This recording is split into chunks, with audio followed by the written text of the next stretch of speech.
Hello, this is me, Samantha, the Pro Say Queen. How are you? First of all, before I get started, this is going to be a very, very, very good topic. And I hope you listen and I hope you gain some information from it. That's the reason why I post this. Before I even get started, I hope you like my channel, subscribe to my channel, and hit the like button so that you can receive notifications from me. Now I'm gonna get this because my dog is being bad today. Pingy is being so bad today, and I don't know. After Christmas, he just want to be bad. So anyway, we're gonna go ahead and start this topic. But I want to also thank those who donated in 2021. I want to thank those who started my channel, supporting my channel this year. It's been a rough year with the pandemic, and I just come here to enlighten you about your rights, what you need to do. And I hope you're getting some education from this to move forward, whether you have an attorney or whether you're just doing it by yourself, okay? So with that, we're going to get started, okay? People ask me, they said, Samantha, when I'm doing litigation, pro se is hard. I'm not going to ever tell you that it's not. Even, I went to school for it. It's hard because you have to do legal research. One, two, three. I got four laptops. Sometimes I sit here for 16 hours because I'm pleading cases, and and people call me and say, Samantha, would you help me? Depends on what part of deposition is the case in. I will help. One thing I love, and I keep telling you guys, is to get this. Like I said, I got my tabs. I got this is New York. I got a case in New York. So I got tabs, and I go here, jurisdiction. I make sure I have it. Sometimes try to put it in all of them because, you don't want to keep getting books, like I may have one for federal and all of that. So to keep myself from going to get all these books that I have on the wall, I'll start off with jurisdiction, federal, state jurisdiction, state cases, federal cases, because I want to make sure that when I'm typing it up, I know what I'm typing. And I try to get the most recent cases going all the way back because that helps, okay? So, it's not easy. So please don't, I hope if I'm making it seem like it's easy, I apologize, but it's not. But there's a reward for it, okay? Now, the Supreme Court and the appellate court says that a person that's representing themselves are not supposed to they're supposed to have a wider latitude. There's not to be held as higher as an attorney. So you may want to research Spoken versus Robbins. That's a Supreme Court case that talks about pro se litigants, okay? Now, I'm not an attorney when I say that. I want to get that disclaimer out. Okay. But, the appellate court had to constantly remind district court, hey, you're not supposed to be doing this to this person, they're pro se. And pro se even goes a little bit further. And when I say pro se, that means represent yourself. It says that they're not supposed to hold you to a high latitude. They're not supposed to, even if your sentences is all wrong. Even if you don't have a theory, they supposed to be able to point it out. So you said, well, why is it so hard if I'm in pro se and the Supreme Court says this and the appellate court says this? Why is it that my case is going left? And I give you a good example. I got a case in New York where an attorney, I was fighting Equifax. I'm part of the Equifax breach. It's been 5 years, and Equifax, despite all the documentation that I'm proving who I am, because they had two credit reports in my maiden name and my married name, and they were supposed to delete one of them once they found out that I was who I was, and put that maiden name up under who I used to be instead of creating an account, because the one that was in my maiden name had credit that I had never applied for. So 5 years passed, and anybody, when it first happens, yeah, but this has been 5 years. So you can kind of imagine what I've been going through. So, I sued Equifax on the breach of the data breach consent order that they were supposed to do. Well, what happened was when their attorney came on board and immediately wanted to settle. Okay, I ain't gonna tell you how much it was, but they was trying to lowball me. And as a result of that, I said, no, I'm not taking it. I'm not doing it. I'm not, I gave them a count off. Well, they had an advantage toward me. And what they did was they took they told Equifax, give me her credit account as part of the settlement, and we'll go ahead and deal it from there. Now, under 16, if you look at your Fair Credit Reporting Act, it's not only on Equifax, but it's on TransUnion and everything. It tells you who is authorized to get your credit. The attorney wasn't. So, with that being said, I told them that, hey, they did this from June to December. When I wouldn't agree to it, stuff stayed on my credit. They changed my password, my username. They modified my credit. They even send me emails. See, that's the mindset of attorneys who think that pro se litigants are ignorant. They do things out of the norm of an attorney because they feel like you're not going to do no research. Most pro se litigants don't do their research. Most pro se litigants don't talk to the attorneys. Most pro se litigants don't communicate at all. And they feel like they can tell you something, and because they're attorneys, it's true. I can even go further than that. It's some people that have attorneys, and their attorneys told them something that wasn't even true. But you got to do your research. You got to do your homework. You got to know what is true and what is false. Okay? So anyway, when I started researching, I found out that I filed in New York. I said they were impersonating a credit reporting agency because they took over my account. They got sensitive information. Equifax was involved too.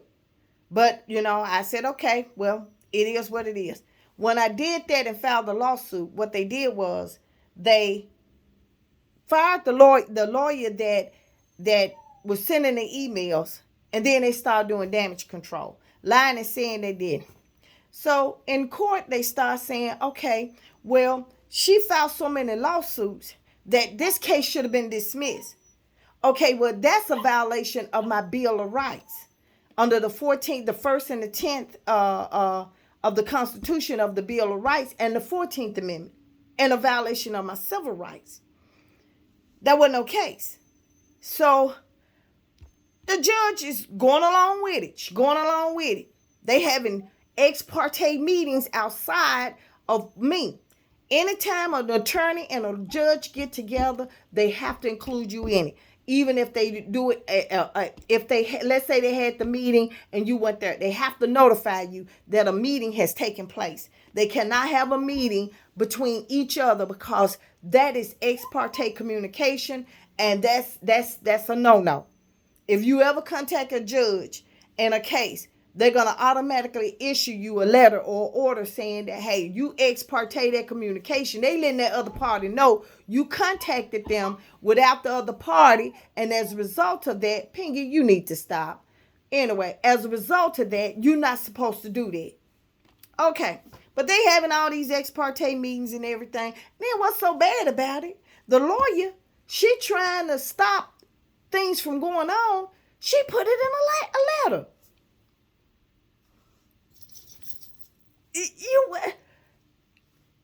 They just having a free fall. So I said, okay. Sitting at my desk, I said, I see this going left field, just like all the other cases. Going left field. I'm thinking that the justice system is going to help me, be there, protect me. And it seemed like they more protecting of the lawyers than they are me. Who am I that you got to be afraid of? Who am I that you got to write a letter to the judge? They weren't filing motions. They were writing letters to the judge. Who am I? Who am I? So I said, okay. I said, you know what? Yeah, I'm gonna get a little racial for a little minute. I said, you know what? I said, here I am, a black female in a protective class, supposed to be protected under the Fair Credit. They violated me under 10 US 18 USC 1030. Sorry about that. That's Computer Fraud and Abuse Act. And I'm gonna get into that about that. I said, and then, the United States playing lowball on me. So I said, okay. So I'm sitting at my computer. This was on a Friday. And I'm just typing. It started off as a letter. Then I modified it. And I made it into a complaint. And then I said it was the rights of a pro se litigant versus the United States. And then I went through all my cases. And I told them how the judge went left field and what the Supreme Court said about it and what the appellate court said about it. But this is what the district court said. Then I submitted it online in District Court of D.C., District of Columbia, the capital of the United States. And I had to make Marlon, the new Attorney General, Garland. And then I had to use the D.C. Attorney General. And I'm going to tell you how deep that lawsuit was. That lawsuit was so damn deep. It took them 3 weeks to find, that would have taken them 48 hours to give me a case. It took them 3 weeks. Then nobody want to touch it. And this one lady, she said, let me go ahead and process it. And she did. And she sent me an email confirmation saying that it had been filed.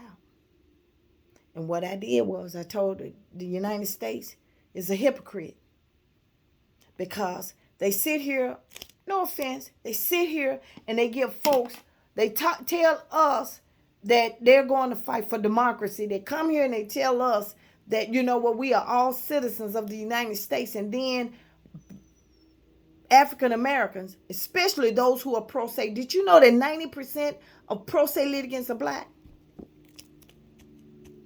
Black and poor.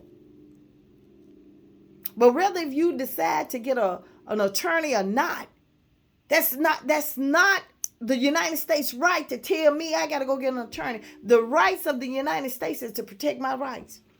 That's it. And you fail to do that. And your judicial system failed to protect me. You are my brother's keeper. Oh, I typed that thing up so good.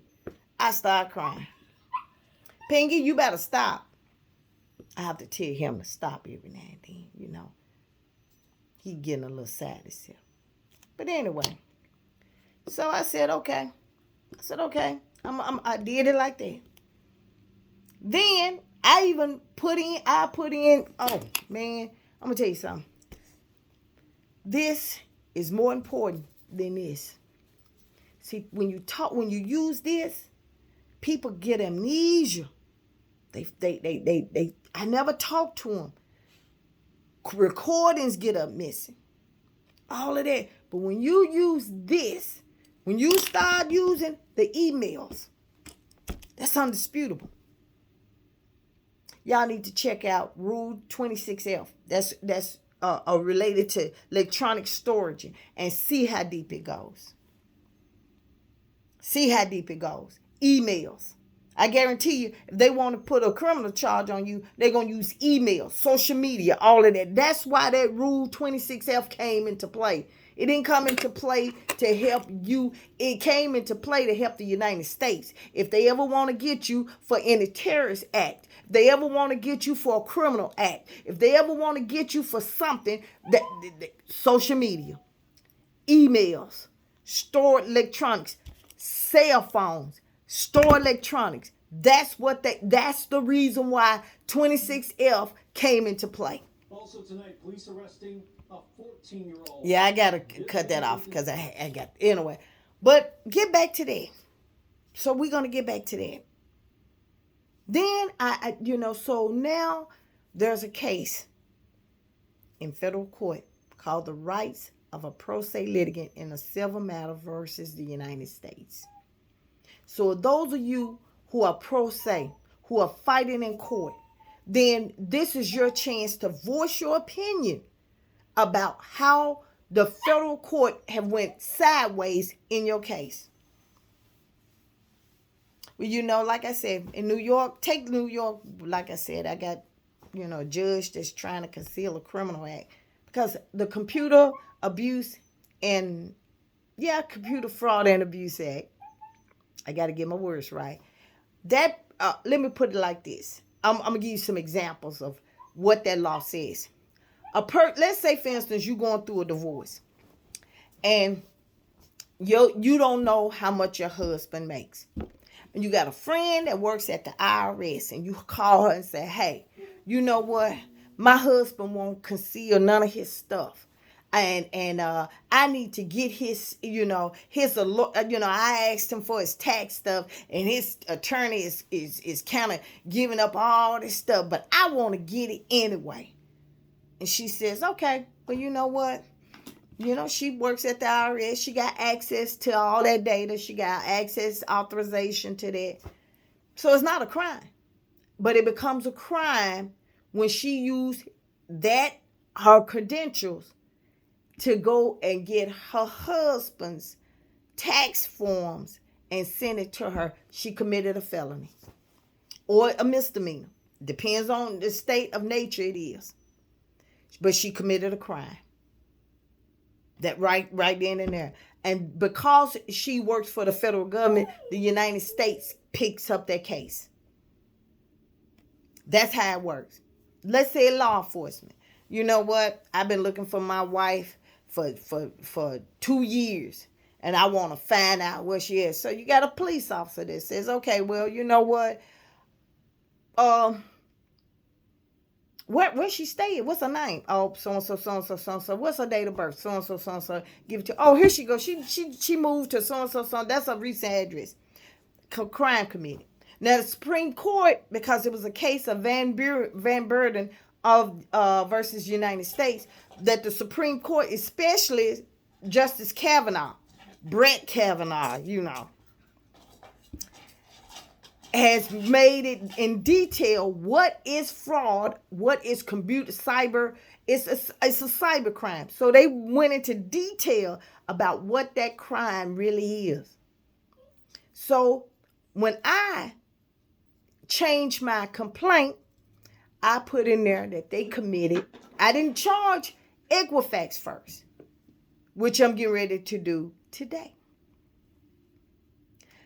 I charged the law firm because they didn't have authorization. They're not a bill collector. They're not a debt collector. They're not a creditor. They cannot they shouldn't have never had access to my credit report, especially the account where they can change the password and all of that.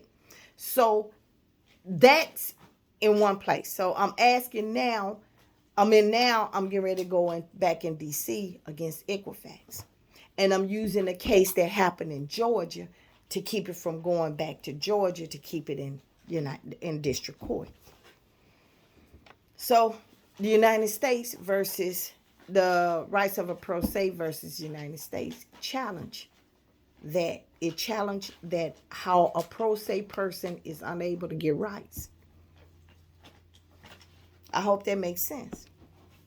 So now the rights of a pro se litigant is in a civil matter is before the district court. I don't know what's going to happen. But if it happens, it goes to the appellate court. I can challenge that on the appellate court. That's where it's going to make sense. That's what makes so much sense. Say, can you sue a federal judge? Of course not. Magistrate, she just there for 8 years. She have to be renewed. And yes, you can file a complaint on both of them. Can. But the question is that it's going to bring light about how bad pro se litigants, those who represent themselves, are treated in district court. Because I guarantee you, I had a case here. I I had a case here, and that judge held on. He held on to it like stank. Had it for 7 months. 7 months in his courtroom. I filed a summons because usually when you file a summons and they let you in, you file a complaint and they let you in, and then they'll turn around and they'll say, okay, so you got to serve them. U.S. Marshals is an arm and a leg, so you can serve them through handed, overnight, third party, which is post office, FedEx, UPS, any carrier service. Okay. He all of a sudden he said, no, they ain't got the answer indefinite. Don't answer, because I'm not finished. I'm not finishing in looking at this case. They don't look at the case. What they do is they look at your, when, especially if you filing and you don't have any money. They look at how much money you got. They look at the case and they say, go ahead and serve it. But in DC they make you do a certification saying that, hey, I got evidence to support this mess. I got evidence to support this. So that's what I did. So filed that thing on the 6th. You know what? They just gave me a case yesterday on 27th. Ain't that something? That's amazing. So anyway, they gave me. I filed that on the 6th, and I sent it to DC. Now, don't you think that people in court, clerks, don't call each other and all of that? They do. So I bet. And that same day, he sent an order saying that escrow.com had to answer the complaint, and he sent it overnight. Oh my goodness. I said, I ain't never seen nothing like this before in my life. But they did. And I give you the rundown on that one on the next video. But anyway, but that is the point that I'm trying to make. If you don't know how to deal with court things, and I have people, like I said, I have people that have called me and asked me to help. I've had people that didn't even pay me half all my money, and then they call me and say, Samantha, I need your help. But this is a chance for those of you who need help, those of you who are in the middle of a court case, those of you who are fighting a federal judge, and you have did all you can. You went by the rules, because the district court is quick to tell you need to learn the local rules, because a lot of us, we don't. And I usually, as much as rules and stuff, I'm still a paper person, even though I know that hey, it's online. I like to get my hands on it. I like, and they said download it and save it on your computer. No, a lot of times I print it. And sometimes it's 100 pages, 200 pages, but it's the local rules of the court. And with that being said, I can, I can go and look in there. I can say, well, you know what? I know where it's at. And I pull it up and I can look and see what it is.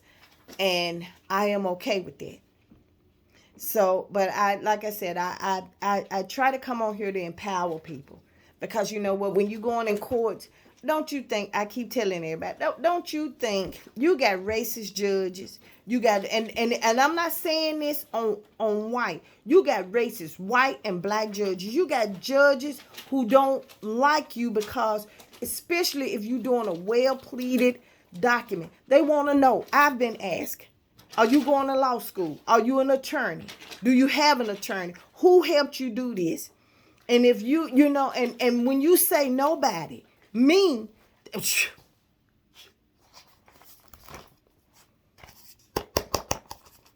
that's my book.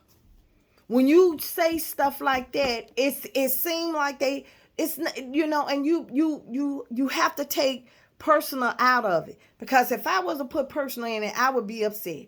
But no, but you got to realize you're doing something better than what a judge, what a lawyer would have done. You doing the same thing. You doing exactly the same thing, or sometimes a little bit better. Sometimes a little bit better. So my thing is that, and I want to hear your comments. I want to hear your, you know what, if you think this will benefit you, hey, I'm gonna leave a link for you to contact me. Please contact me. If you want to be part of it, but I can't represent you as a class action. But if you put a lot of names in there, like I could say, you can file and say, hey, I want to be included. If you don't have any money, we do the Papa's Oath, and then you say, hey, I want to be included in this because this judge did this to me. I want to go back as far as 5 years. I want to go back as far as five. I went back further than 5 years. I went back, I think, 10. So I want to show a pattern. I want to show a pattern. And like I said, and I'm gonna also post this on another page. But anyway, but my thing is that what, we have to get together because I'm a firm believer. Everybody can't afford an attorney. Everybody don't trust an attorney. I have had when I was going through my divorce, I paid this attorney, and I'm thinking he finna help me with my case, and shoot, he was so scary, it wasn't even funny. He would let that female judge, that female attorney, ask me anything. She was going back to the time I had kids. She was asking for my income for kids before I even met him. And I had to literally tell him that I was gonna crack his head to the white meat if he didn't put his foot down. And I stopped paying him. And I fired him and did my own divorce. But that's how things are. And so I'm not telling you go beat up your attorney. No, I wouldn't have beat him up. In fact, we became real close as friends, and I helped him when he was trying to run for judge. I told him he need to get some, kahunas for that. But hey, because I told him that he can't be doing stuff like that. But until we, like I said, being pro se, whether you trust yourself or not, you still have that that constitutional right to do that. And I hope that those of you who've been following me was, get your books. I don't rely too much. I got, wait a minute, 1, 2, 3, 4 laptops, big monitor.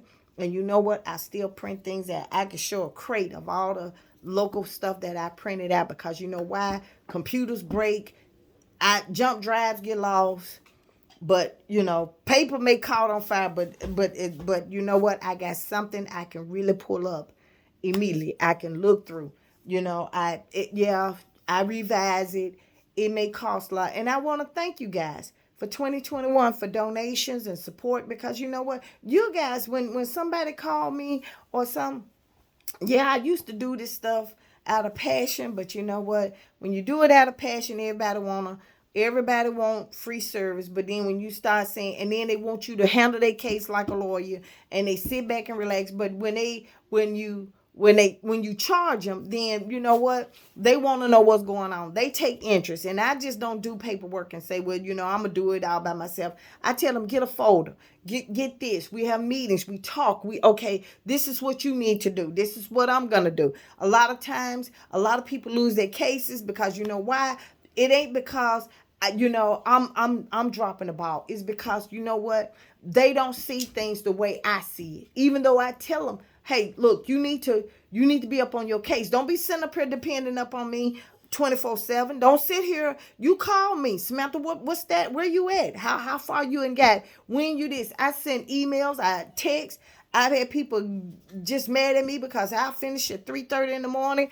They in California. Hey, I'm finished. You woke me up. I don't mean no harm, so I give them notice. Look, you don't know when I'm gonna be finished, but I'll be finished way before that deadline. So yeah, Pinky, you need to stop.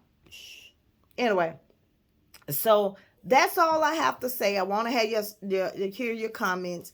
Thank you. I want you guys to have a great 2022. The rest of 21, don't go out here and drink and drive and get in trouble. I said it was the safest. Well, I could say the safest place to be is at home, but you can't even say that no more. But I want to thank you guys. I'll keep you posted on what's going on with all those cases. And let's stay busy.